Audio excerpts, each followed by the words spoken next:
حضرات ایک مطلع اور ایک شعر سماعت کریں حضرات کہ کون سمجھے گا بھلا راز مشیت کیا ہے،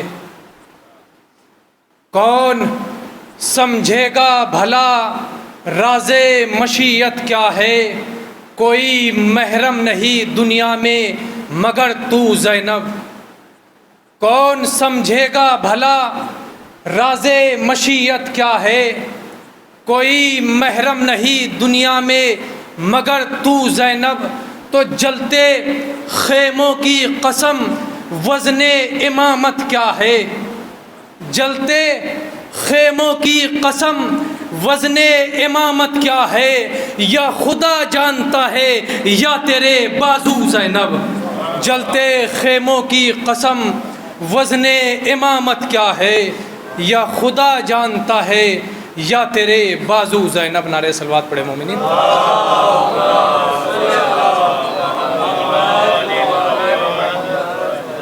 ایک مطلع اور کچھ شعر اور آپ کی رحمت تمام کہ پے معراج بیاں بول رہی ہے زینب، پے معراج بیاں بول رہی ہے زینب، ختم ہے فصل قمع بول رہی ہے زینب۔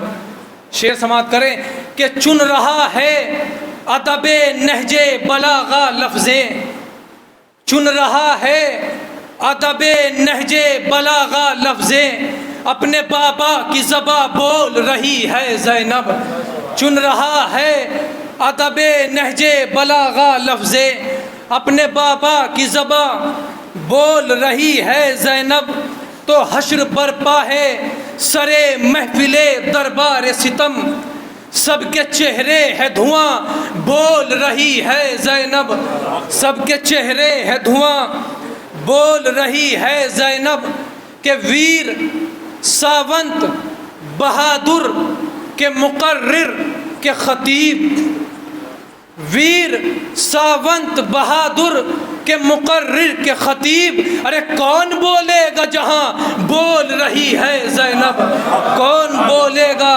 جہاں ویر ساونت بہادر کے مقرر کے خطیب، ارے کون بولے گا جہاں بول رہی ہے زینب، تو ہو گئی جیت 72 شہداء کی ثابت، ہو گئی جیت 72 شہداء کی ثابت، لے کے غازی کا نشاں بول رہی ہے زینب، ہو گئی جیت 72 شہداء کی ثابت، لے کے غازی کا نشاں بول رہی ہے زینب، تو اے یزید اس سے بڑی ہار تیری کیا ہوگی، ارے وہ تیرا گھر ہے جہاں بول رہی ہے زینب، وہ تیرا گھر ہے جہاں بول رہی ہے زینب۔ اب میری گزاری بڑے ادب و احترام کے ساتھ مولانا فیروز حیدر ربانی صاحب سے ہے کہ وہ ممبر پر تشریف لے آئیں اور اپنے بیان سے مومنین کے قلوب کو نوازے۔ آپ حضرات سے گزارش ہے کہ نعرہ صلوات ارشاد فرمائیں۔ لا قوة إلا بالله العلي العظيم، حسبنا الله ونعم الوكيل، نعم المولى ونعم النصير، أعوذ بالله من الشيطان الرجيم، بسم الله الرحمن الرحيم، الحمد لله رب العالمين،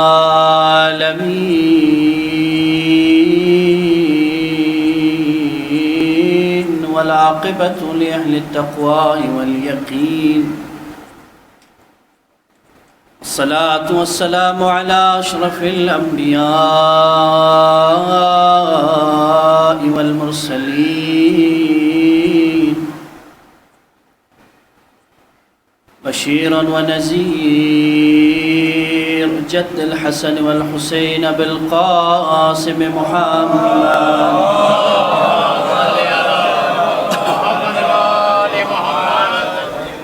وعلى آله الطيبين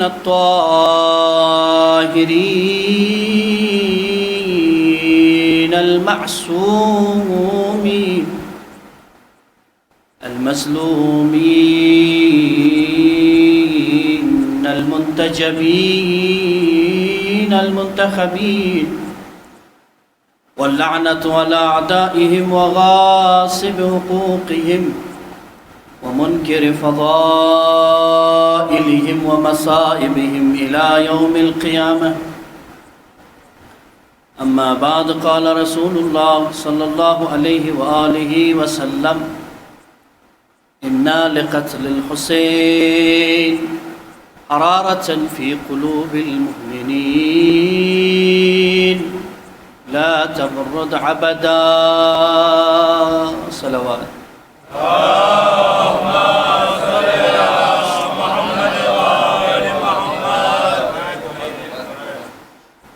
برائے خوشنودی امام زمان بار دیگر صلوات علی محمد و آل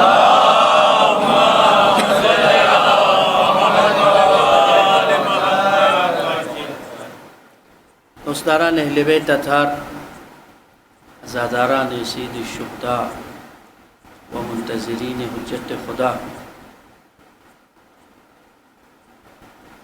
اللہ رب العزت کا فضل و کرم ہے کہ مسلسل حدیث نورانی پیغمبر کے ذیل میں چند شبوں سے مسلسل آپ کی خدمت میں چند معروضات پیش کر رہے ہیں، اور اس مکان مقدس میں کلام مقدس سے فیضیاب ہو رہے ہیں، اور یقیناً مجھے یقین ہے کہ یہ بیانات، یہ پیغام اور یہ مفاہیم ہمارے عمل کو عمل صالح بنانے میں سب سے کارگر اور سب سے مہم ذریعہ. گزشتہ مجالس میں آپ کی خدمت میں عرض کیا تھا کہ انسان کے لیے سب سے قیمتی اثاثہ عمل ہے، اور عمل وجود میں آنے سے قبل کچھ مرحلے ہیں جہاں سے گزر کر عمل بنتا ہے. اور یہ بھی آپ کی خدمت میں عرض کروں، چونکہ وقت کی قلت کی وجہ سے میں نے بہت سارے مرحلے اور بہت ساری باتوں کو، مفاہیم کو چھوڑ دیا، ورنہ خود جو لفظ ارادہ ہے، لفظ ارادہ بہت دقیق اور وضاحت طلب لفظ ہے اور منزل ہے، ارادے کی منزل. اور دنیا میں سب کچھ ارادہ ہی تو ہے.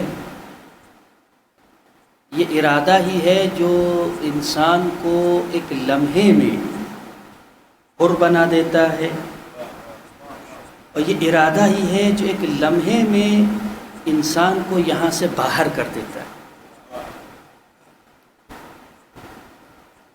اور یہ ارادہ ہے جو کمزوروں کو توانائی عطا کرتا ہے، اور یہ ارادہ ہے جو بڑے بڑے قوی لوگوں کو بھی کمزور بنا دیتا ہے.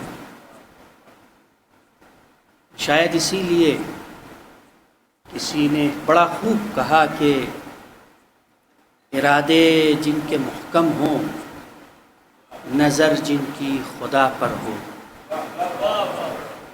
ارادے جن کے محکم ہوں، نظر جن کی خدا پر ہو، تلاطم خیز موجوں میں وہ گھبرایا نہیں کرتے.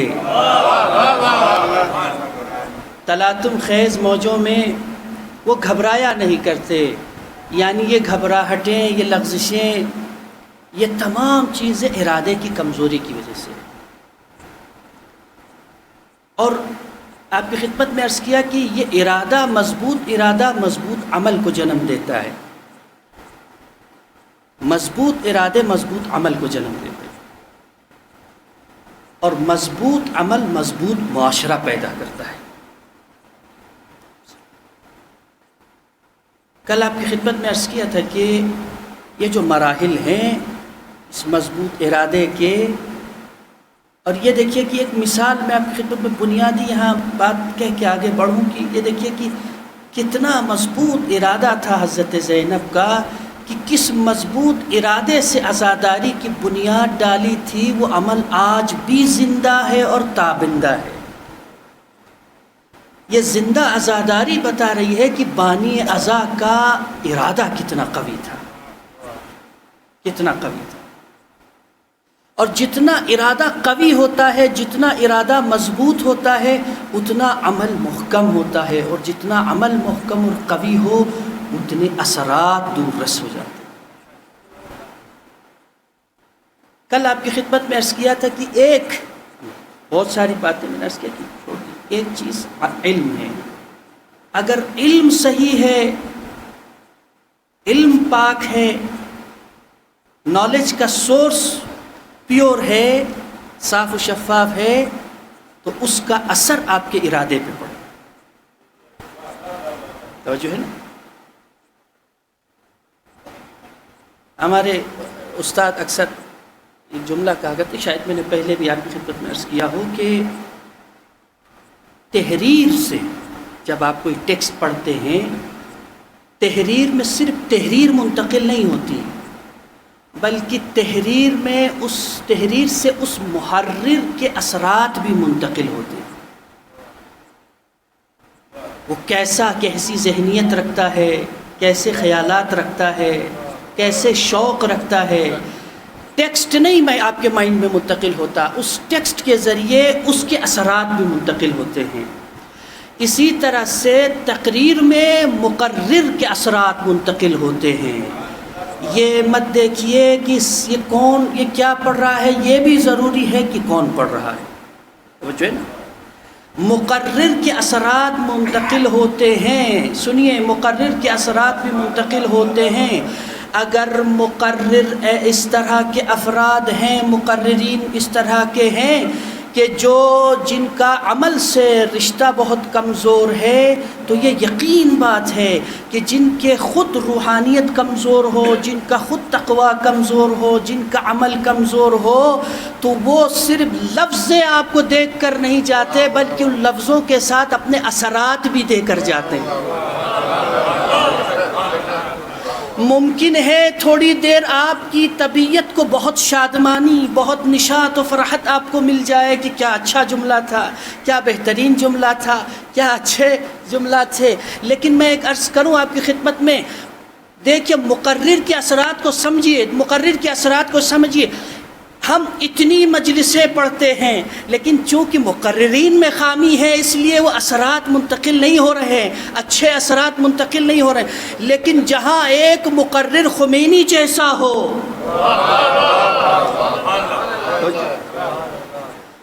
جہاں ایک مقرر خمینی جیسا، کیسا ماحول ہے؟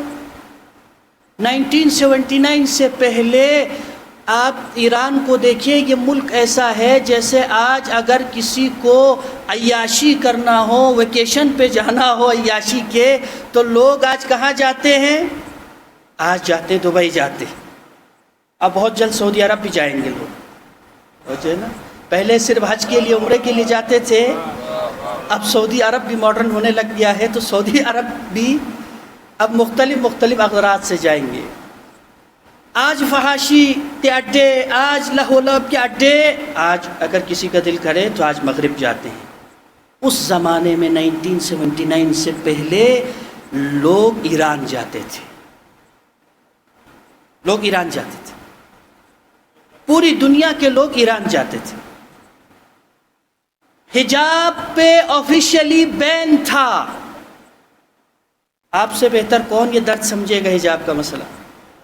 حجاب پہ سرکاری طور پہ بھی پابندیاں آئی تھی شیعہ معاشرے میں، کوئی باحجاب خاتون باہر نہیں نکل سکتی، شراب کی دکانیں بالکل کھلی ہوئی ہیں، فحاشی کے اڈے بالکل کھلے ہوئے ہیں، سب کچھ ہے، لیکن عرض کیا نا مقررین اگر باعمل ہو، عزاداری اگر باعمل ہو، باعمل انسان جب عزاداری کرتا ہے تو دیکھیے اسی مجلس کے رخ کو جب پلٹ دیا، اسی تحریروں کے رخ کو پلٹ دیا، جب باعمل افراد نے تحریریں لکھنی شروع کی، جب باعمل افراد نے تقریریں شروع کی، تو کل تک جو قوم ذلت کے طوق کو اپنے گلے میں باندھ کر سب کچھ قبول کر کے گھر میں بیٹھے ہوئے تھے، 1978 کا وہ عاشورہ جب باعمل خطیب نے منبر حسین سے درس حسین بیان کرنا شروع کیا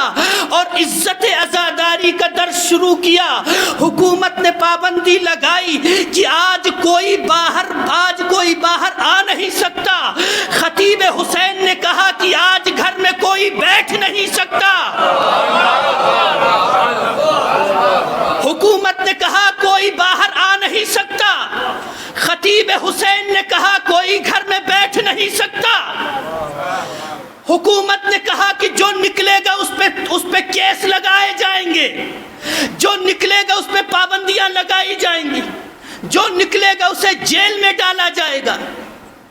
خطیب نے کہا جو گھر میں بیٹھے گا وہ حسین سے دور ہوتا جائے گا، خطیب حسین نے کہا جو گھر میں بیٹھے گا وہ زینب سے دور ہوتا ہوا جائے گا، خطیب حسین نے کہا جو گھر میں بیٹھے گا وہ زندہ تو رہے گا لیکن مردہ ہو جائے گا۔ بس عزیزو، زندگی کا یہ درس اس طرح سے منتقل ہوا، مقرر سے عوام نے اس طرح سے وہ اثرات منتقل ہوئے کہ گھر گھر سے بچے اپنی گھر سے مائیں اپنے بچوں کو گود میں لبیک یا حسین کہہ کر سڑکوں پہ آ رہی تھی اور یہ کہہ رہی تھی کہ میں زینب کو کیا جواب دوں گی اگر اپنے بچے کو بچا کے گھر میں رکھ لیا، میں فاطمہ کو کیا جواب دوں گی، میں حسین کو کیا جواب دوں گی، میں علی اصغر کو کیا جواب دوں گی۔ پتہ چلا جہاں عزاداری عمل کے ساتھ وجود میں آتی ہے وہاں حکومتوں کے تختے لرز جاتے ہیں۔ صلوات پڑھے محمد و آل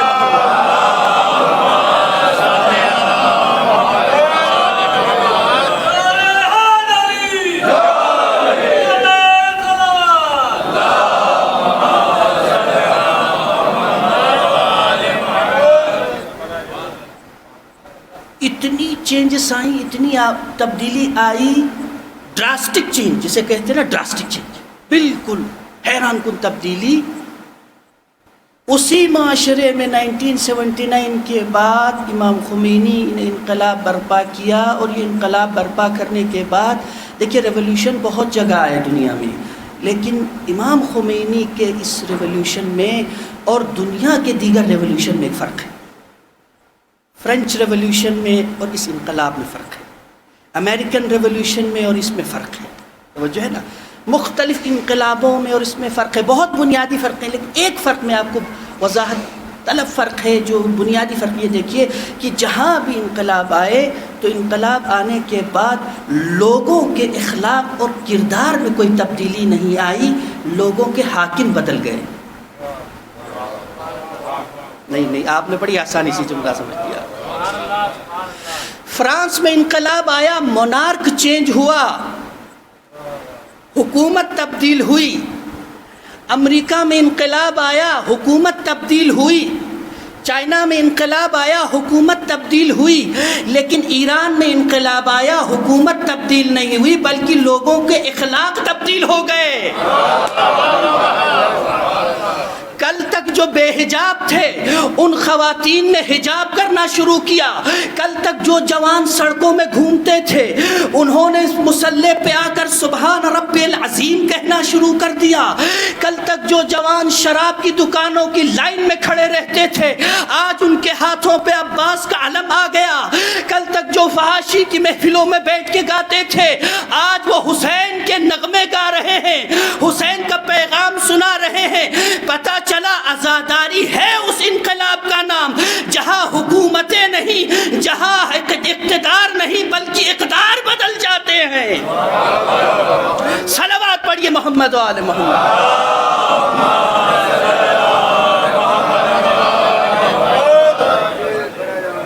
کیونکہ یہ ایک عمل ہے، مقرر کے اثرات منتقل ہوتے ہیں۔ اس لیے ضروری ہے کہ یہ جو آپ سن رہے ہیں کیا سن رہے ہیں، کیا سن رہے ہیں۔ اور یہی وجہ ہے، غور سے سنیے گا، ایک نقطہ یہاں پر بیان کر کے آگے بڑھ رہا ہوں۔ ان 200 سال کے درمیان امت مسلمہ میں، پورے سب کانٹیننٹ میں ایک بڑی مشکل یہ آئی کہ دبے پاؤں اہل سنت کے یہاں، اسی منبر سے، انہی مسجدوں سے اہل سنت میں ایک بڑی مشکل آئی، دبے پاؤں مرزائیت اور قادیانیت آگے بڑھ گئی، اور وہابیت اور تکفیریت نے جڑیں مضبوط کر لی، اور اہل تشیع کے یہاں نصیریت نے اپنی جڑیں پھیلانی شروع کر دی۔ کیسے ہوئی؟ کیا کسی نے بورڈ لگایا تھا؟ آپ پورے ان 200 سال پڑھ دیکھیے کیسے ہوا۔ انہی مسجدوں کے ذریعے سے، انہی خطبوں کے ذریعے سے، انہی عزاداری کے ذریعے سے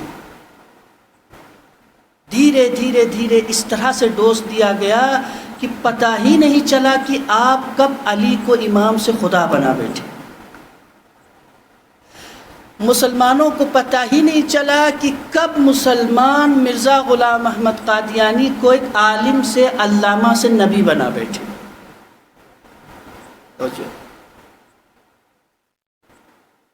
اس لیے ضروری ہے یہ عمل، عزاداری کا عمل، اس عمل کے اندر طاقت ہے۔ لیکن آپ کی خدمت میں پہلے دن عرض کیا تھا کہ اس کے مرحلے ہیں، جس طرح سے نماز کے مرحلے ہیں۔ سارے نمازی ایک جیسے، سارے روزہ دار ایک جیسے نہیں ہوتے، تو سارے عزادار بھی ایک جیسے نہیں ہوتے، سمجھے نا۔ اور یہ بھی ممکن ہے ایک انسان، یہ تو آپ نے کمپیئر کیا پورے سب کو نا، ایک انسان، خود ایک انسان انڈیویجول کے اندر وہ بہت سارے اعمال کرتا ہے، تو ممکن ہے اس ایک شخص کے سارے اعمال ایک جیسے نہ ہو سکتا ہے اس کی نماز ٹھیک ہو، روزہ خراب ہو سکتا ہے روزہ اس کا اچھا ہو، نماز کا لیول بہت کمزور ہو سکتا ہے، نماز اور روزے کا لیول ٹھیک ہو، اس کے باقی معارف کا لیول بہت کمزور۔ علماء نے بیان کیا عزاداری کے، چونکہ میرے پاس وقت نہیں ہے اس لیے عزاداری کے 5 مرحلے علماء نے بیان کیے کہ 5 لیولز ہیں، 5 لیولز، اور ان 5 لیولز انشاءاللہ میں مختصراً بیان کروں گا۔ آپ اور ہمیں یہ دیکھنا ہے کہ ہم کس لیول پر ہیں، یہ نہیں دیکھیے گا کہ دوسرا کہاں پہ ہے، آپ کا پڑوسی کہاں پہ ہے، نا، آپ یہ دیکھنا ہے ہم کہاں پہ۔ ایک صلوات پڑھیے محمد والے۔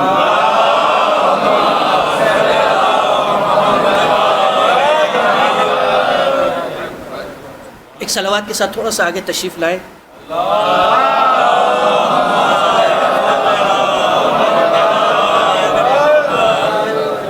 دیکھیے کل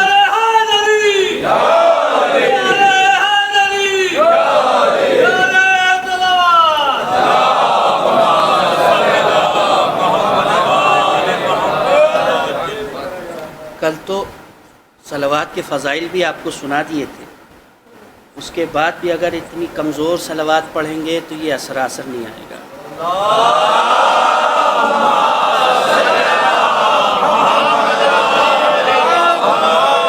انشاءاللہ اس مجلس میں موجود تمام عزاداروں کی صحتیابی کو، سلامتی کے لیے باردیگر صلوات علی محمد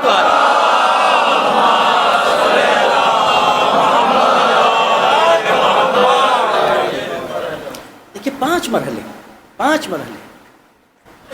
سب سے پہلا مرحلہ عزادار کا، عزاداری کا پہلا مرحلہ، کہ اس مرحلے میں انسان کے دل میں ایک جذبہ، ایک احساس پیدا ہوتا ہے۔ علماء نے لکھا ہے کہ یہ درجہ سب سے پہلا ہے، اور اس درجے میں کوئی بھی ہو سکتا ہے، وہ ہندو بھی ہو سکتا ہے، وہ مسلم بھی ہو سکتا ہے، وہ کرسچن بھی ہو سکتا ہے، یہودی بھی ہو سکتا ہے، غیر مسلم بھی ہو سکتا ہے، کوئی بھی ہو سکتا ہے۔ ایک ایموشنل اثر پیدا ہوتا ہے اہل امام حسین کے دل، بس اور کچھ نہیں ہوتا. بلکہ یہاں آیت اللہ تقی بہجت رحمۃ اللہ علیہ نے ایک واقعہ بیان کیا ہے. وہ فرماتے ہیں کہ ایک شخص تھا جو نجف کے قریب ایک بستی ہے جہاں دجلہ اور فرات آپس میں ملتے ہیں. اس جگہ ایک بستی تھی، بستی کا نام میرے ذہن میں نہیں ہے. اس بستی میں ایک مومن تھا جو ہر شب جمعہ نجف امیر المومنین کی زیارت کے لیے جاتا تھا. وہ جب زیارت کے لیے جاتا تھا تو راستے میں ایک ناصبی کا گھر پڑتا تھا. ناصبی سمجھتے ہیں آپ؟ ناصبی یعنی جو اہل بیت علیہ السلام کو برا بھلا کہتے ہیں، نعوذ باللہ، دشمن اہل بیت. وہ ناصبی کا گھر پڑتا تھا. ہر شب جمعہ اس زائر امام کو دیکھتا اور اسے طعنہ دیتا تھا. کیا تم مردوں سے مانگتے رہتے ہو؟ کیا تم علی کو سلام کرتے رہتے ہو؟ یہ بدعت ہے، وہ بدعت ہے، جیسے آج کل یوٹیوب پہ چل رہا ہے نا. یزید خواب میں آ جاتے ہیں. بھئی ہم کہیں کہ کوئی معصوم خواب میں آیا تو خواب بدعت اور برا ہو جاتا ہے. یزید خواب میں آ جائے تو وہ مستند ہو جاتا ہے. تو جو ہے نا، ایک روایت میرے ذہن میں آئی، سائے ستہ میں معتبر روایت ہے، اہل سنت کی کتابوں میں موجود ہے. برادران نے لکھا ہے خواب کے بارے میں کہ وہ لکھتے ہیں کہ خواب میں اگر جو ہے نا، خواب میں اگر کسی نے مجھے دیکھا، پیغمبر نے فرمایا کہ خواب میں اگر کسی نے مجھے دیکھا تو بس مجھے دیکھا. اور سے سنیے گا، خواب میں اگر کسی نے مجھے دیکھا تو بس مجھے دیکھا. کیوں؟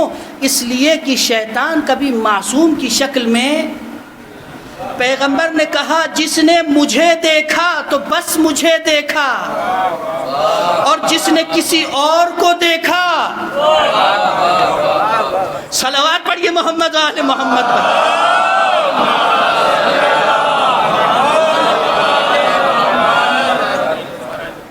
اس نے کیا کیا دیکھا، توجہ ہے. بہرحال ناصبی اس نے طعنہ دینا شروع کیا. شب جمعہ طعنہ دیا. ایک دن اس نے کچھ زیادہ بول دیا، بڑی ٹھیس لگی، اور اس نے جاتے جاتے کہا کہ جا کے اپنے مولا سے کہہ دینا. نازیب الفاظ میں یہاں ممبر سے بیان ہی نہیں کر سکتا. شب جمعہ پہنچا، حرم امیر المومنین میں زیارت کی. زیارت پڑھنے کے بعد کرنے کے وہاں بیٹھ کے رات گزاری. رات کو خواب میں امیر المومنین آئے. مولا کو جیسے ہی خواب میں دیکھا تو اس نے شکایت کی، مولا ایک ناصبی ہے، اس نے میرا جینا دشوار کر رکھا ہے، آپ اسے سزا دیجئے، آپ اسے سزا دیجئے. اپنے اہل بیت کو بھی اپنے جیسا سمجھ رکھا ہے کہ تھوڑی سی جن سے اگر بات تلخ ہو جائے تو بس اسے چھوڑنا نہیں ہے، اسے چھوڑنا نہیں ہے، سب کچھ دکھانا ہے اسے. اہل بیت امیر المومنین نے ایک جملہ کہا نہیں، ہم اس پر دنیا میں کسی طرح اس کو سزا نہیں دے سکتے. کہا کیوں؟ مولا یہ تو آپ کے بارے میں اتنا ایسا کہتا ہے. کہا نہیں، اس کا ایک حق ہماری گردن پر ہے کہ جس کی وجہ سے جب تک یہ زندہ ہے اس پر کوئی سزا نہیں ہوگی. یا علی، اس ناصبی کا کیا حق ہے؟ آپ کا اس کا کیا حق ہے؟ یہ تو اہل بیت کو مانتا بھی نہیں. مولا نے کہا اے میرے زائر چاہنے والے، ایک دن یہ دجلہ و فرات کے سنگم پہ بیٹھا ہوا تھا اور اچانک فرات کے پانی کو دیکھ کر اسے کربلا کا واقعہ یاد آیا، اور اس نے دل ہی دل میں کہا کہ عمر سعد نے باقی سب کام تو خیر الگ ہے، لیکن اسے کم سے کم علی اصغر کو پانی دینا چاہیے تھا، یہ غلط کیا. امام حسین کو پانی دینا چاہیے تھا. بس اتنا تصور کر کے اس کی آنکھ میں ایک قطرہ آنسو آ گیا. ناصبی کی آنکھ میں ایک قطرہ آنسو کا آ گیا. مولا فرماتے اس ایک قطرہ آنسو کا حق ہماری گردن پر ہے کہ جب تک یہ زندہ ہے اسے ہم سزا نہیں دے سکتے. توجہ ہے نا. اسے ہم سزا نہیں دے سکتے. ایک مرتبہ وہ زائر واپس آیا نجف سے، واپس آیا، اسی جگہ ناصبی کھڑا ہوا تھا، اور کہنے لگے آ گئے زیارت کر کے، بدعت کر کے، جیسے آج کہتے ہیں کربلا جا کے، آ گئے اپنے خانہ کعبہ جا کے. وہ جو ہے اللہ اکبر. اس زائر امام نے کہا کہ ہاں میں زیارت بھی کر کے آ گیا، تمہاری شکایت بھی کر کے آیا ہوں، اور جواب بھی لے کے آیا ہوں. کہا جواب لے کے آیا؟ کیا جواب لایا ہے؟ کہا مولا نے جواب دیا. کہا مولا تمہیں سزا نہیں دے سکتے. کہا کیوں سزا نہیں دے سکتے؟ پورا واقعہ سنایا. واقعہ سنانے کے بعد وہ ناصبی زمین پہ بیٹھ گیا. سوچنے لگا جب یہ واقعہ ہوا تھا نہ میرا بیٹا میرے ساتھ تھا، نہ میرا دوست میرے ساتھ تھا، نہ میرے عزیز اقربا میرے ساتھ تھے، اور نہ میں نے یہ واقعہ کسی سے تذکرہ کیا. آخر یہ کون ہے جو میرے دلوں کے راز سے بھی واقف ہے؟ اور بس اتنا سوچنا تھا. اس ناصبی نے اس مومن کی طرف دیکھا اور کہا اشہد اللہ الہ الا اللہ، اشہد ان محمد الرسول اللہ، اشہد ان علی ولی اللہ، اشہد ان علی اللہ. خلاصہ عزیزان محترم، اس مرحلے میں کوئی بھی ہو سکتا ہے. اس مرحلے میں اس لیول پہ ایک صلوات پڑھی محمد.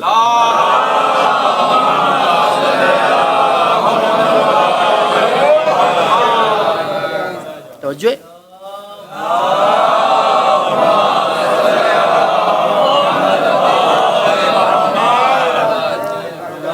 ناصبی کہتا ہے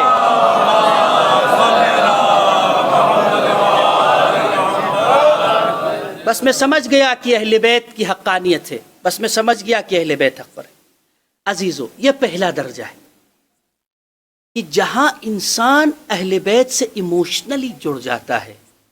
پہلا مرحلہ کہ جہاں انسان کے دل میں ایک احساس شہید کربلا کے متعلق احساس جگتا ہے اور اسے مظلوم سمجھتا ہے. پہلا مرحلہ، غور سے سنیے گا، پہلا مرحلہ ہے، صرف احساس ہے اور کچھ نہیں ہے. عمل کا، عزاداری کا پہلا درجہ. اور پھر دھیرے دھیرے اس کا علم تھوڑا سا بڑھتا ہے، اس کا علم تھوڑا سا بڑھتا ہے. میں نے عرض کیا کل آپ کی خدمت میں کہ جیسے جیسے علم بڑھے گا ویسے ارادہ اچھا ہوگا، جیسے ارادہ اچھا ہوگا ویسا علم اچھا ہوگا. عزاداروں، ایک مرتبہ اس دوسرے درجے میں پہنچتے پہنچتے اس کا علم تھوڑا سا بڑھتا ہے، علم میں تھوڑا اضافہ ہوتا ہے. اور جیسے علم میں تھوڑا اضافہ ہوتا ہے اس ابتدائی درجے سے دوسرے درجے کی طرف یہ عزادار جانے لگتا ہے، دوسرے مرحلے پر جانے لگتا ہے، دوسرے سٹیٹس پہ جانے لگتا ہے. صلوات پڑھیے محمد و آل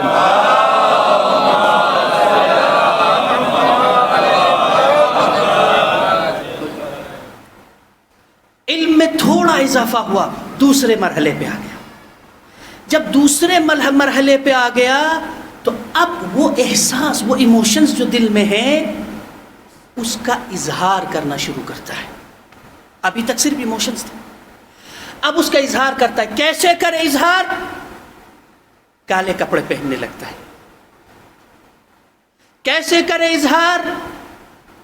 اب وہ رونے لگتا ہے، ماتم کرنے لگتا ہے، جلوس میں آنے لگتا ہے، تبرک بانٹنے لگتا ہے، گھروں پہ کالے پرچم لگانے لگتا ہے، گھر آپ کے اپنے گھر کے اندر جو ہے امام حسین کے نوحے چنانے لگتا ہے.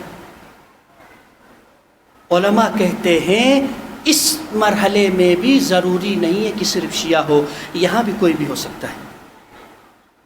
ہندو بھی ہو سکتا ہے، مسلم بھی ہو سکتا ہے، سکھ بھی ہو سکتا ہے، عیسائی بھی ہو سکتا ہے، لا مذہب بھی ہو سکتا ہے. توجہ ہے.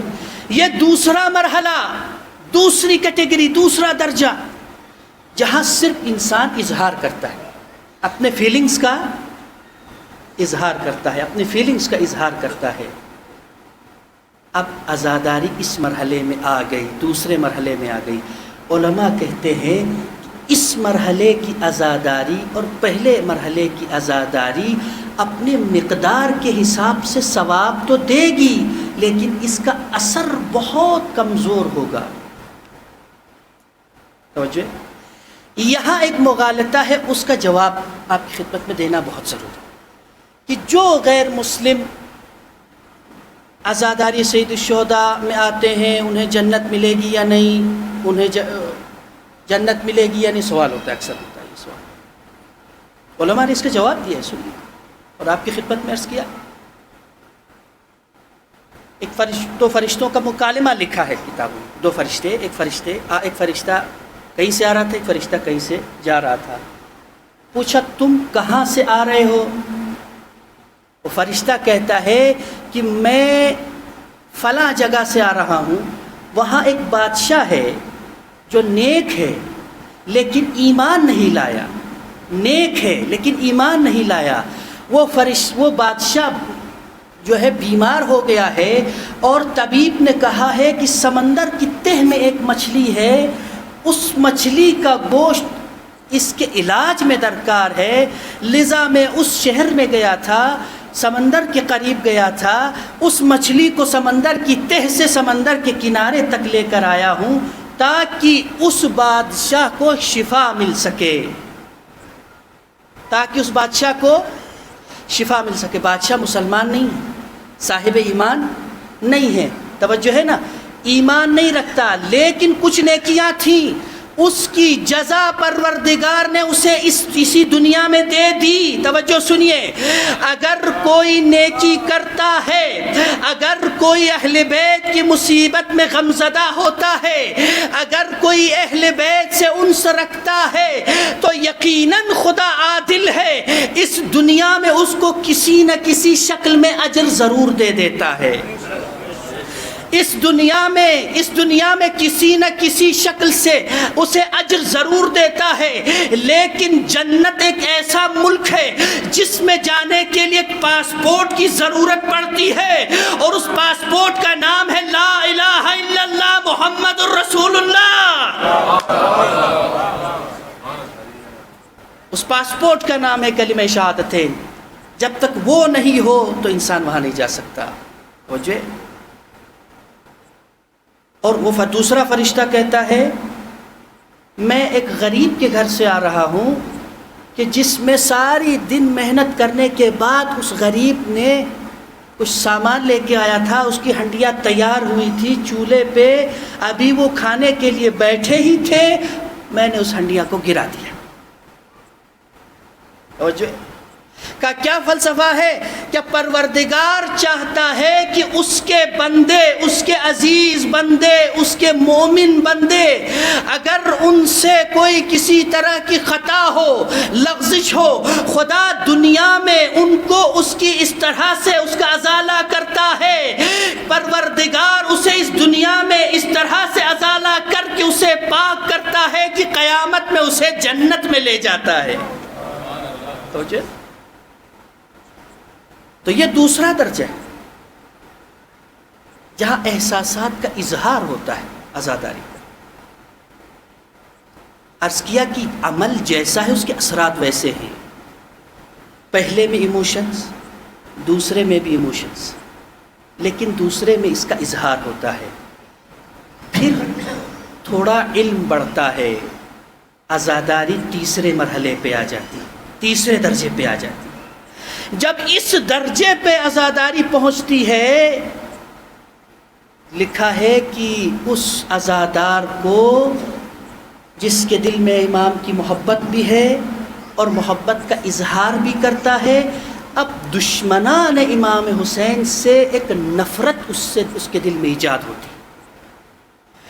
دشمن اہل بیت سے اس کے دل میں نفرت ایجاد ہوتی ہے اور زبان سے دشمنان اہل بیت پر لعنت کرتا ہے. یہ تیسرا درجہ ہے، یہ تیسری کیٹیگری. 3 درجے. اب ایمانداری سے بتائیے، دونوں درجے انشاءاللہ کل بیان کروں گا. 2 درجے انشاءاللہ کل بیان کروں گا. دوسرے 3 درجے. پہلا درجہ جہاں اہل بیت سے صرف ایک جذباتی تعلق پیدا ہو گیا. دوسرا درجہ جذبات کا اظہار ہوا. تیسرا درجہ اظہار کے ساتھ ساتھ دشمن اہل بیت سے بیزاری کا اعلان کیا۔ کتنے درجے ہو گئے؟ 3۔ کتنے درجے؟ 3۔ ان 3 درجوں میں تینوں کی شکل عزاداری ہے۔ پہلا بھی کہہ رہا ہے کہ میں عزادار ہوں، دوسرے درجے کا بھی کہہ رہا ہے میں عزادار ہوں، تیسرے درجے والا بھی کہہ رہا ہے میں عزادار ہوں، سب مدعی ہیں کہ میں عزادار ہوں۔ لیکن ہر درجے میں ہونے والے فرد کو اپنے اپنے لیول کے حساب سے ثواب ملے گا۔ ہر درجے کے عزادار کا عمل جیسا ہے اس عمل کے حساب سے اس کے اثرات مرتب ہوں گے۔ لیکن ایمانداری سے بتائیے کہ کیا ان تینوں درجے میں معرفت کہیں موجود ہے؟ کیا ان تینوں درجوں میں معرفت کہیں موجود ہے؟ تینوں درجوں میں کہیں معرفت موجود ہے؟ پہلے میں بھی جذبات، دوسرے میں بھی جذبات، تیسرے میں بھی جذبات، یعنی یہ 3 لیولز تک جب انسان کی عزاداری پہنچتی ہے تو وہ جذباتی عزاداری، جذباتی عزاداری۔ دیکھیے بڑا حساس مسئلہ ہے، اور آج کل تو یوٹیوب کا زمانہ ہے، کس بات کا کیسے غلط مطلب نکال لیا جائے کچھ نہیں معلوم۔ اس لیے آپ بھی غور سے سنیے، اور اگر کوئی بات سمجھ میں نہ آئے تو مجلس کے بعد ہم موجود ہیں، خدا را سوال کریے گا، کوئی مسئلہ نہیں۔ 3 درجے ہیں، تینوں کا تعلق جذبات سے ہے، تینوں کا تعلق جذبات سے ہے۔ جہاں عزاداری جذباتی ہوتی ہے وہاں عزاداری بے لگام ہوتی ہے۔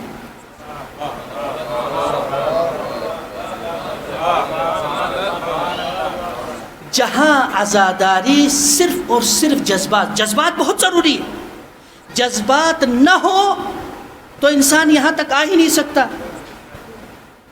اللہ نے اگر عورت کو ایموشنل نہ بنایا ہوتا تو وہ ماں کبھی رات کو اپنے بچے کی ایک آواز پر بیدار نہ ہوتی۔ اگر اللہ نے عورت کو اگر جذباتی نہ بنایا ہوتا، جذبات اس کی فطرت میں نہ ڈالا ہوتا تو عورت کبھی بچے کی تربیت نہیں کر سکتی تھی۔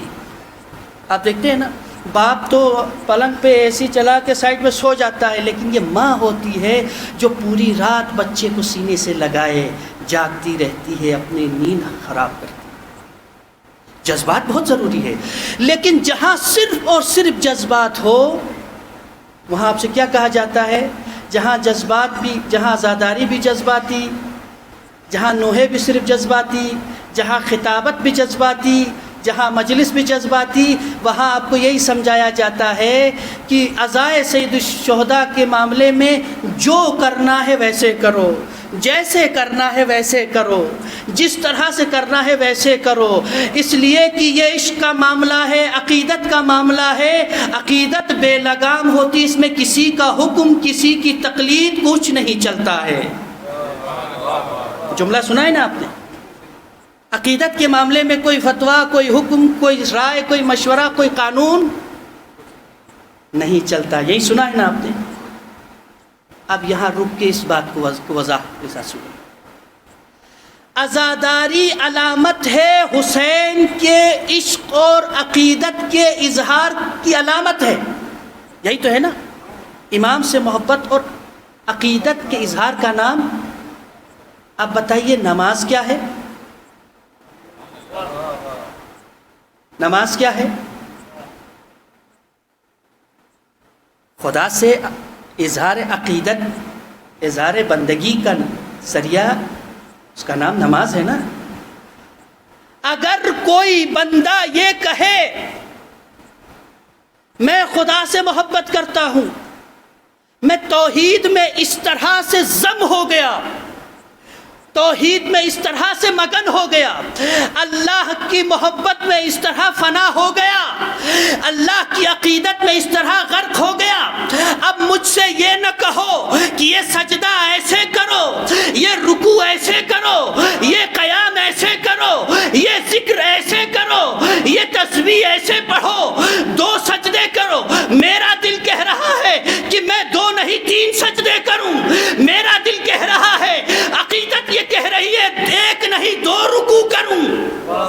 نہیں، توجہ توجہ، ایک نہیں دو رکوع کروں، میرا دل یہ کہہ رہا ہے سورہ حمد ایک نہیں 3 مرتبہ پڑھوں۔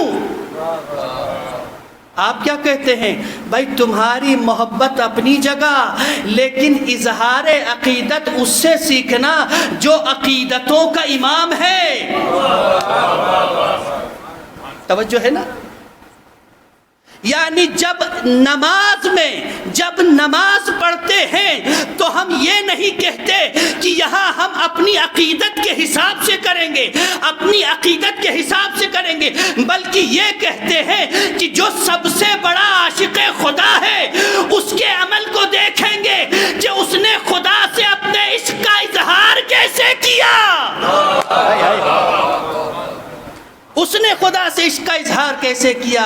تو بس عزیزو، جب عزاداری کرو تو عزاداری کرتے میں یہ ضرور دیکھنا اپنے آپ کو عاشق اکبر نہ سمجھنا، سب سے بڑے عاشق حسین کو دیکھو، سب سے بڑے عاشق حسین کو دیکھو کہ اس نے عزاداری کیسے کی، سید سجاد کو دیکھو، زینب کبریٰ کو دیکھو کہ عزاداری کیسے کی۔ یہ 3 مرحلے، تینوں کا تعلق جذبات سے، تینوں کا تعلق جذبات سے۔ جذبات ایک دم ابھارنا سب سے خطرناک کام ہے، جذبات ابھارنا۔ ہمارے ہندوستان میں قانون بھی ہے ہیٹ سپیچ۔ ہیٹ سپیچ کیا ہوتی ہے؟ یعنی وہ تقریر جو آپ کے اندر نفرت کے جذبات کو ابھارے۔ آج کل بہت ہے نا ہیٹ سپیچ، یعنی جو جذباتی بنائے۔ کیوں کہا؟ اس لیے کہ یہ بات یہاں نہیں رکتی، اس کا اثر ہوتا ہے معاشرے کے اندر۔ عزیزان محترم، جوانان عزیز، عزاداری جب ان 3 مرحلوں میں ہوتی ہے تو علماء کہتے ہیں کہ ان 3 مرحلوں میں لوگ اپنی عزاداری کے اظہار کے ظاہری طریقوں پہ فوکس کرتے ہیں۔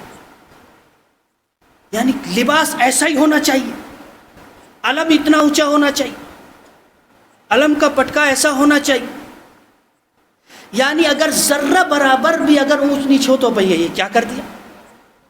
یعنی رسومات میں اس قدر انسان پختہ ہو جاتا ہے، رسومات میں اس قدر انسان انڈلج ہو جاتا ہے کہ وہ عزاداری کو ہدف نہیں بلکہ عزاداری کو مقصد نہیں بلکہ کیا سمجھنے لگتا ہے؟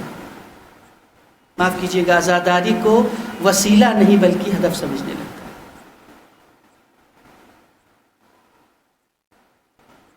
بہت مشکل جملہ ہے اور اسی جملے کو انشاءاللہ کل ادامہ دوں گا، لیکن بات یہاں آدھی نہ رک جائے، اس بات کی ہلکی سی وضاحت کے ساتھ اپنی گفتگو کو سمیٹ لوں۔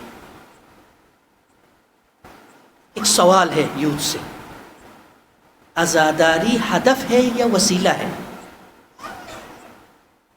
بڑا مشکل جملہ۔ عزاداری ذریعہ ہے یا ہدف ہے؟ شاید بہت مشکل سوال ہے، لیکن اگر آپ نے اس جملے کا جواب آج اس مجلس میں اپنے آپ کو دے دیا تو زندگی بھر کی عزاداری کا ڈائریکشن چینج ہو جائے۔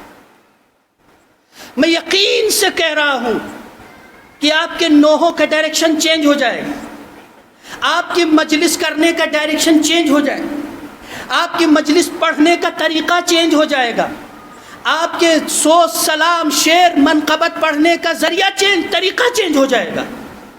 اس سوال کا جواب آپ نے دے دیا۔ اگر آپ کی نظر میں ہدف ہے تو وہ طریقہ الگ ہے، اگر آپ کی نظر میں وسیلہ ہے تو طریقہ الگ ہے۔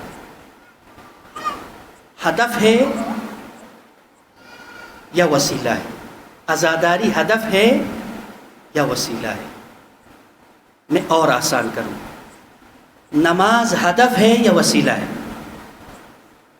یہ بولتے رہیے، آپ گھبرائیے نہیں، میں یہ نہیں کہوں گا جو ہاتھ نہیں اٹھ رہے ہیں وہ فلاں فلاں اس لیے وہ نہیں، لیکن تھوڑا تھوڑا رسپانس تو ملنا چاہیے، توجہ ہے نا، گھبرائیے نہیں۔ اس لیے کہ جو بتایا جائے وہ یہ اس سال کے کم سے 5 مجلسوں کا نچوڑ آپ کے سبق ذہن میں رہنا چاہیے. نماز ہدف ہے یا وسیلہ ہے؟ جی ہدف کتنے لوگوں کی نظر میں ہدف ہے؟ کتنے لوگوں کی نظر میں وسیلہ ہے؟ ذرا ہاتھ اٹھائیے، کوئی بات نہیں، کلاس ہاتھ اٹھائیے. باقیوں کی نظر میں کچھ بھی نہیں ہے. روزہ ہدف ہے یا وسیلہ ہے؟ حج ہدف ہے یا وسیلہ ہے؟ زکوٰۃ ہدف ہے یا وسیلہ ہے؟ جی وسیلہ ہے یا ہدف ہے؟ وسیلہ ہے. چلیے کچھ تو دماغ کام کر رہا ہے. لیکن جو ذہن ابھی تک نہیں پہنچے میں ان کے لیے پڑھ رہا ہوں، تھوڑا آسان کر دوں. بھائی نماز ہدف یا وسیلہ؟ روزہ ہدف یا وسیلہ؟ زکوٰۃ ہدف یا وسیلہ؟ یہ سب عمل ہے نا. عزاداری ہدف یا وسیلہ؟ یہ بھی عمل ہے. تو بہت آسان کام ہے. یہ دیکھو کہ شروع کیسے ہو رہا ہے، یہ دیکھو نماز شروع کیسے ہو رہی ہے، یہ دیکھو روزہ شروع کیسے کیا جا رہا ہے، یہ دیکھو عزاداری شروع کیسے کی جا رہی ہے، یہ دیکھو زکوٰۃ کیسے شروع ہو رہی ہے، یہ دیکھو خمس کیسے دیا جا رہا ہے. کیسے؟ جب نماز کے لیے کھڑے ہوئے شروع کیسے ہوتی ہے؟ نیت سے. کیا پڑھتے ہو؟ میں نماز پڑھتا ہوں مغرب کی 3 رکعت. پڑھو مغرب کی 3 رکعت. کیوں؟ واجب قربتاً الی اللہ. میں رمضان کا روزہ رکھتا ہوں قربتاً. میں خمس نکال رہا ہوں قربتاً. میں حج کرنے جا رہا ہوں واجب قربتاً. میں عزاداری کر رہا ہوں قربتاً. بس سمجھ میں آئی؟ نماز پڑھتے ہو کس لیے؟ تاکہ خدا کی قربت حاصل ہو. روزہ رکھتے ہو کس لیے؟ تاکہ خدا کی قربت حاصل ہو. خمس اس لیے دے رہے ہیں تاکہ خدا کی قربت حاصل ہو. زکوٰۃ اس لیے دے رہے ہیں تاکہ خدا کی قربت حاصل ہو. صدقہ اس لیے دے رہے ہیں تاکہ خدا کی قربت حاصل ہو. عزاداری کس لیے کر رہے ہیں؟ تمہاری نیت بتائے گی کہ یہ وسیلہ ہے یا ہدف. جن کی نظروں میں نماز ہدف ہو جائے وہ نہ خدا تک پہنچے گا نہ رسول تک پہنچے گا. جس کا ہدف نماز ہو. نماز ہدف نہیں ہے بھائی، ہدف خدا ہے. ہدف خدا ہے. تو عزاداری ہدف نہیں ہے، عزاداری وسیلہ نہیں ہے. عزاداری ہدف نہیں ہے. عزاداری کیا ہے اصل میں؟ وسیلہ ہے، ذریعہ ہے. اب آپ نے یہ بات سنی، خدا حضرت زہرا نے اس قوم کو مانگا ہے. غلط انٹرپریٹیشن ہے اس بات کی. تھوڑی سی بات سنی معذرت کے ساتھ. اس قوم کو ہمیں پیدا ہی رونے کے لیے کیا گیا نا. حضرت زہرا نے دعا کی پروردگارہ عزادار حسین کی عزادار پیدا کر. حسین کی عزادار، وہ عزادار نہیں جو اس رونے کو ہدف سمجھیں بلکہ رونے کو وسیلہ سمجھیں.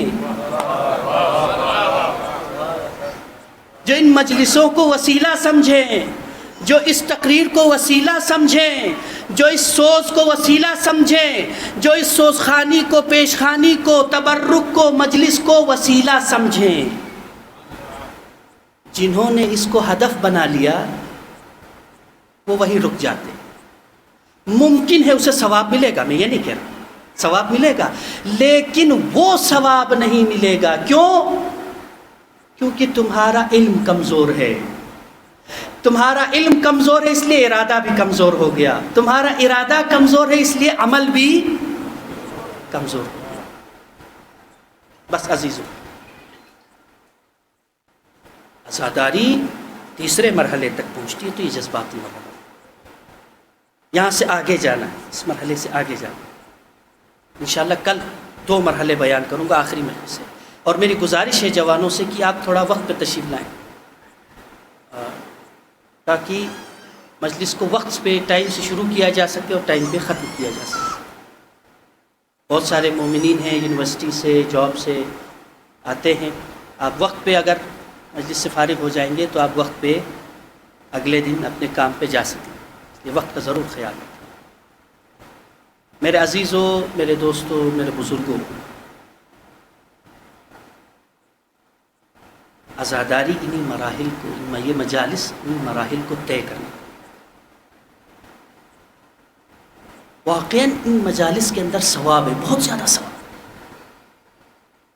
لیکن وہ عزاداری، وہ مجلس جو آپ کے درجات کو بلند کرے، آپ کو پہلے درجے سے اوپر لے آئے، دوسرے درجے سے اوپر لے آئے، تیسرے درجے سے اوپر لے آئے۔ ہماری نظر میں بہترین مجلس کون سی ہے؟ جس میں سب سے زیادہ نعرے لگتے ہیں، جس میں سب سے زیادہ واہ واہ ہو، جس میں سب سے زیادہ شور ہو، ہنگامہ۔ اور بانی مجلس بھی یہی سوچتا ہے کہ ایسے خطیب کو بلایا جائے کہ جو تھوڑا نامچین ہو، جو زیادہ مجمع کو ہماری اصطلاح میں کہتے اٹھائے، ہے نا؟ ممکن ہے بہت اچھی مجلس ہوگی، لیکن یہ ضروری نہیں ہے کہ مجمع کو اٹھانے والا عزاداری کے درجوں کو بھی اٹھاتا ہو، مجمع کو اٹھانے والا انسان کے عمل کے درجے کو بھی اٹھاتا ہو۔ تو عزاداری وہ قابل قبول ہے، عزاداری وہ مہم ہے، مجلس وہ مہم ہے جو انسان کے درجات کو بلند کرے۔ اس مجلس میں آنے کے بعد آپ ویسے نہ ہو جو 1 گھنٹے پہلے تھے، آپ 1 گھنٹے پہلے جیسے تھے ویسے نہ رہیں، بلکہ 1 گھنٹے بعد جب یہاں سے جا رہے ہیں تو آپ کے درجے بلند ہو چکے ہوں۔ اسے کہتے ہیں عزاداری۔ اللہ اکبر۔ اور واقع بس مہم بات ہے، کہنا نہیں چاہتا تھا لیکن زبان پہ آ گئی تو اب واپس نہیں کر سکتا۔ یہ عزاداری باعث ثواب بھی بنتی ہے اگر اصل ان تمام لوازمات کو، تمام رولز ریگولیشنز کو فالو کر کے کی جائے تو یہ اتنا ثواب ہے کہ آپ تصور بھی نہیں کر سکتے۔ اس میں 1 سیکنڈ کے لیے بیٹھنا، تھوڑی دیر ایک آنسو بہانا اتنا ہے کہ آپ امیجن نہیں کر سکتے، تصور نہیں کر سکتے۔ لیکن اگر اس کے لوازمات کو، کنڈیشنز کو، تمام آداب کو بجا نہ لایا جائے، یہاں پر امام حسین کو پروموٹ کرنے کے بجائے اپنا پروموشن ہونے لگے، یہاں پر امام حسین کی نہضت کے پروموشن کے بغیر اپنی پروموشن ہونے لگے، یہاں پر اب عبداللہ الحسین کی تحریک کی پروموشن کی جگہ ایسے عقائد، ایسے خرافات، ایسے عقیدوں کی ترویج ہو، تو یقیناً یہ مجلس باعث ثواب نہیں، باعث عذاب بن سکتی۔ اور بانیان مجلس بھی اتنے ہی ذمہ دار ہوں گے جتنے خطیب مجلس ذمہ دار۔ اور جب تک یہ خطیب کے وہ افکار، وہ باتیں معاشرے میں رائج ہیں اور زندہ ہیں، تب تک خطیب کو بھی اس کا عذاب ملے گا اور بانیان کو بھی ملے گا۔ اس لیے خیال رکھیے، کیوں کہ یہ وسیلہ ہے، یہ وسیلہ ہے۔ یہ عزاداری کس کا وسیلہ ہے؟ دین کا وسیلہ ہے۔ عزاداری وسیلہ ہے حسین کا۔ یہ راستہ ہے، یہاں سے آپ کو حسین تک جانا ہے، یہاں سے ابو الفضل عباس تک جانا ہے، یہاں سے علی اکبر تک جانا ہے، یہاں سے آپ کو کربلا جانا ہے۔ میرے عزیزوں، جہاں یہ وسیلے، یہ راستے منحرف ہو جاتے ہیں، انسان شقی ہو جاتا ہے۔ اللہ اکبر۔ خدا سے دعا کرنا کہ پروردگار ہم اور آپ کو ان لوگوں میں قرار نہ دے جنہوں نے ابا عبداللہ کا حق ادا نہ کیا۔ اللہ اکبر۔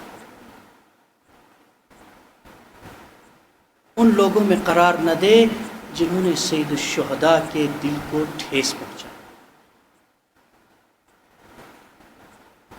خدا سے دعا کرنا کہ سید الشہداء ہم اور آپ کے دلوں میں وہ نورانیت پیدا کرے، وہ محبت و الفت پیدا کرے جس سے ہم اور آپ حسین کے قریب ہوں۔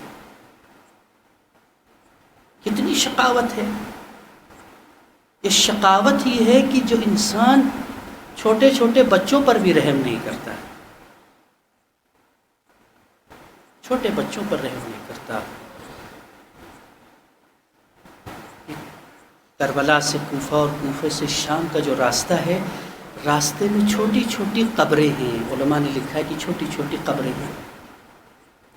جانتے ہو یہ قبریں کس کی؟ ان چھوٹے چھوٹے بچوں کی قبریں ہیں جو کبھی ماؤں کی گود سے گر گئے تو انہیں اٹھانے نہیں دیا گیا۔ یہ ان بچوں کی قبریں ہیں کہ جنہیں گھوڑوں اور اونٹوں کے پاؤں تلے رون دیا گیا۔ اللہ اکبر! کتنے شقی لوگ تھے! اللہ اکبر! شام غریباں کا منظر ہے، خیموں سے دھواں اٹھ رہا ہے، خیمے جل رہے ہیں، بیویاں ایک خیمے سے دوسرے خیمے کی طرف بھاگ رہی ہیں۔ اب علی کی بیٹی غازی کی بہن اب غازی بن کر ایک ٹوٹی ہوئی شمشیر ہاتھ میں لیے عباس بن کر کھڑی ہے۔ زینب اب سب کو ڈھونڈتی ہے، ایک بچی نہیں ملی، ایک بچی نہیں ملی، ڈھونڈنے نکلے ہیں۔ بعض روایات میں ملتا ہے کہ جناب ام کلثوم کے ساتھ مل کر زینب بچوں کو ڈھونڈ رہی تھی۔ ایک منزل آئی، دیکھا کہ دو چھوٹے چھوٹے بچے تھے ریت پر جو ایک دوسرے کے باہوں میں گلوں میں باہیں ڈال کر لیٹے ہوئے تھے۔ زینب رو کے کہتی ہے شاید بچے تھک گئے ہوں گے، چھوٹے بچے رو رو کے شاید زمین پر سو گئے۔ اللہ اکبر! قریب جا کے دیکھا دونوں بچوں کو لائنوں کی گھوڑوں کی ٹاپوں کے نیچے اس طرح سے بچوں کو کچل دیا گیا تھا کہ بچے اس دنیا سے چلے گئے۔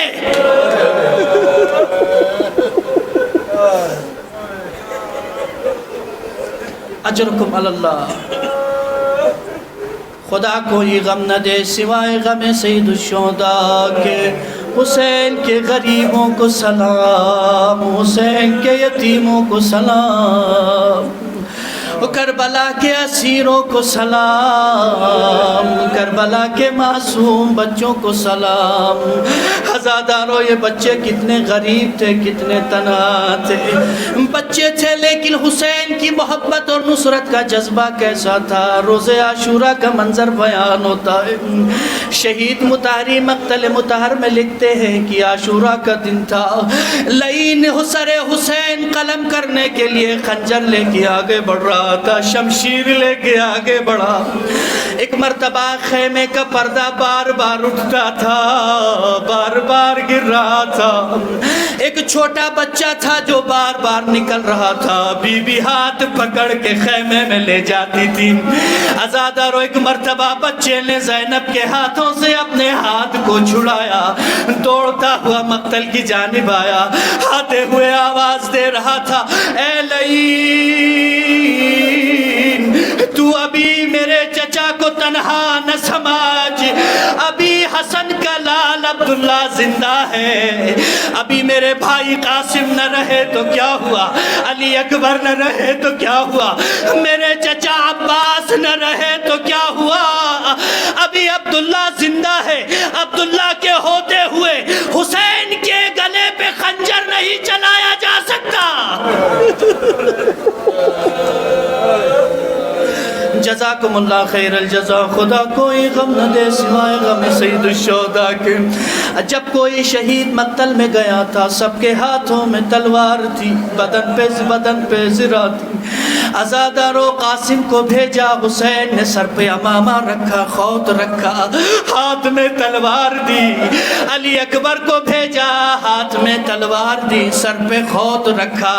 عباس گئے، ہاتھ میں عباس گئے، سر پہ خوت تھا۔ لیکن عزیزوں ایک مرتبہ سب شہید، جب بھی کوئی گیا مقتل میں، جو کوئی بھی گیا تلوار تھی زرہ تھی، لیکن یہ ننھا مجاہد جب قتل گاہ میں آیا ہے، اس کے ہاتھ میں نہ تلوار ہے نہ ہاتھ میں زرہ ہے، یہ دفاع کرے تو کیسے کرے؟ جب اپنے چچا کے قریب آیا، مولا حسین کے قریب آیا، ادھر سے لعین نے تلوار چلائی، دفاع کرے تو کیسے کرے؟ ننھے مجاہد نے اپنے چھوٹے بازوؤں کو حسین کی طرف آگے بڑھایا، لعین کے ضربت ماری، عبداللہ کے شانے کٹے۔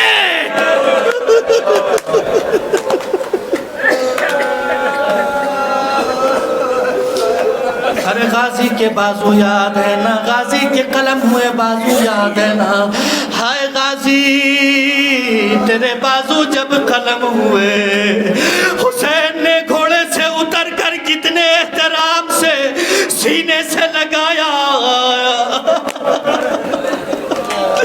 لو آزادارو، یہ غازی کے بازو تھے، لیکن جانتے ہو عبداللہ کے بازو کٹے تو ضرور تھے، لیکن کٹ کے زمین پہ نہیں گرے۔ ہائے بازو کٹے تو ضرور، لیکن کٹ کے لٹک رہے تھے۔ ہائے آیا غربت آیا حسین، یا حسین۔ ننھے عبداللہ نے اپنے چچا کی طرف دیکھا، کتنی نصرت کا جذبہ دیکھیے کربلائی بچوں میں۔ اس حالت میں بھی بچہ اپنے چچا کو دیکھ کے کہتا ہے، چچا جان اپنے آپ کو تنہا نہ سمجھنا۔ چچا اپنے آپ کو تنہا نہ سمجھنا۔ حسین کی آنکھوں میں دیکھ کے بچہ کہہ رہا ہے، میرے آقا تنہا نہ سمجھنا، ابھی تو صرف بازو کٹے ہیں، جب تک عبداللہ زندہ ہے میرے مولا تجھ پر کوئی ضرب لگنے نہ دوں گا۔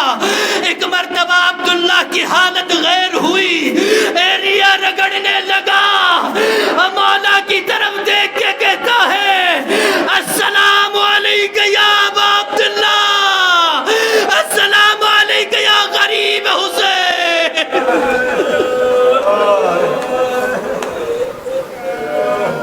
الا لعنت اللہ علی القوم الظالمین، سیعلم الذین ظلموا ای منقلب انا للہ و انا الیہ راجعون۔ خدایا تجھے واسطہ ہے غریبان کربلا کا، اسیران کربلا، یتیمان کربلا کا، خدایا ہمارے اس مختصر سے ذکر کو قبول فرما۔ پروردگارہ تجھے واسطہ ہے محمد و آل محمد کا، پروردگارہ جو مومنین فرش عذاب میں موجود ہیں، خدایا ان کو اپنے حفظ و امان میں محفوظ فرما۔ پروردگارہ بانیان مجلس بالخصوص